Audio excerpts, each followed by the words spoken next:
여러분 안녕하세요. 저는 서울 은평구 응암동에서 평화부동산을 운영하고 있는 공인중개사 유경상입니다. 금요일 말씀드릴 내용은 근저당 있는 주택의 전세 계약 시 근저당 말소가 꼭 필요한가요? 입니다. 유튜브 댓글에 질문을 주신 분이 계십니다. 그 질문이 뭐냐면은 KB 시세 기준 매매가 10억인 집에 융자 3억 2천이 껴 있고요. 전세 2억 8천에 들어가는데요. 계약서 특약사항에 근저당 말소 조건을 꼭 달아야 되는 건가요? 이렇게 질문을 주셨습니다. 예, 여기 이제 KB 시세 기준으로 말씀하신 거 보면은 아파트가 아닌가 이렇게 추측해 봅니다. 그리고 매매가 10억인 집이네요. 융자 3억 2천이라고 했는데 여기서 이제 융자 3억 2천이 실지 대출금인 것 같습니다. 예. 그러면은 이제 융자 3억 2천이라고 하더라도 이것으로 계산하면 안 되고요. 채권 최고액으로 계산을 해야 됩니다. 그러니까 융자 3억 2천에 채권 최고액 그러면은 곱하기 1.2죠. 120%를 잡으니까요. 그러니까 3억 2천에 120%를 잡아야 되는 겁니다. 그러면 이제 3억 2천보다 더 늘어나겠죠. 그래서 대출금이 3억 2천이다. 그래도 3억 2천을 잡는 게 아니고요. 곱하기 1.2에서 120%로 잡아야 됩니다. 채권 최고액으로 잡아야 돼요. 등기부에 보면은 그 근저당이 있고 그 다음에 근저당 설정 일자가 있고요. 그 다음에 이제 채권 최고액이 있습니다. 예, 그 채권 최고액을 기준으로 잡아야 되고요. 혹 이런 경우가 있죠. 뭐 채권 최고액이 뭐 4억이다.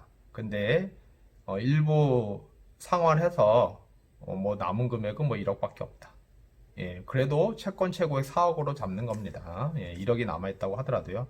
아니면 감액 등기를 해야 되겠죠. 그 이유는 채권 최고액이 4억이다 그러고 상환을 해서 현재 뭐 남아있는 게 1억이다. 그런데 그 1억이라는 게 진짜 상환을 했는지 안 했는지 알 수가 없잖아요. 그리고 1억만 남아있다고 하더라도 나중에 또 이제 1억 이상으로 또 이제 대출을 할 수가 있기 때문에 무조건 채권 최고액으로 봅니다.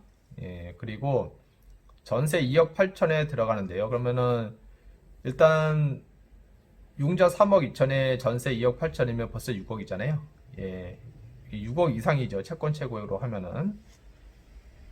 그래서 이제 계약서 특약상의 근저당 말소 조건을 꼭 달아야 되는 건가요? 근데 이분이 이제 임대인이신지 아니면은 임차인, 세입자인지는 모르겠습니다.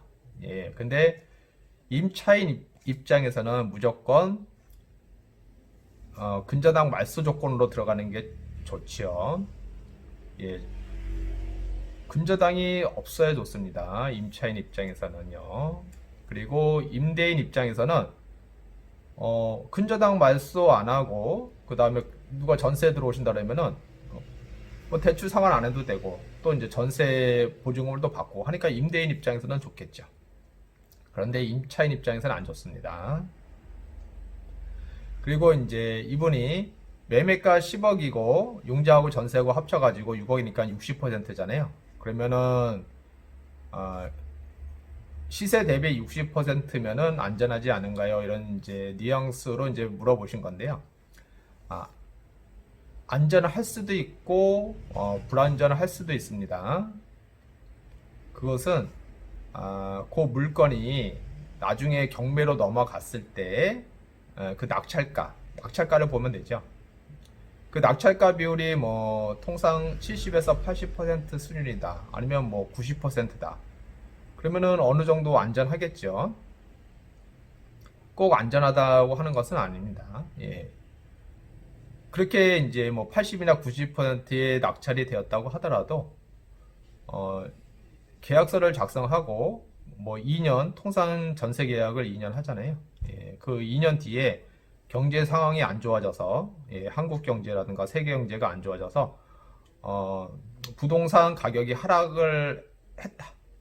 그러면은 그 집이 이자를 못 갚아서 대출 경매로 넘어갔다. 그러면은 그 낙찰가가 낮아지겠죠. 예, 그때의 낙찰가는 장담을 못 하는 겁니다. 예, 그래서 현 시점에서는 안전하다라고 판단이 돼도 나중에 어떻게 될지 모릅니다.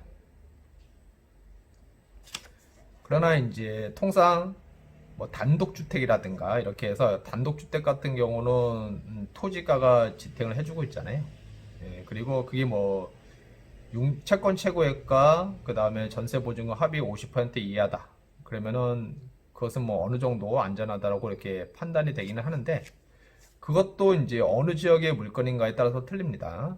예, 뭐 서울이냐 지방이냐. 특히 지방 같은 경우는 조심해야 되겠죠. 예, 지방 같은 경우는 가격 폭락이 오면은 쭉 내려갈 수가 있기 때문에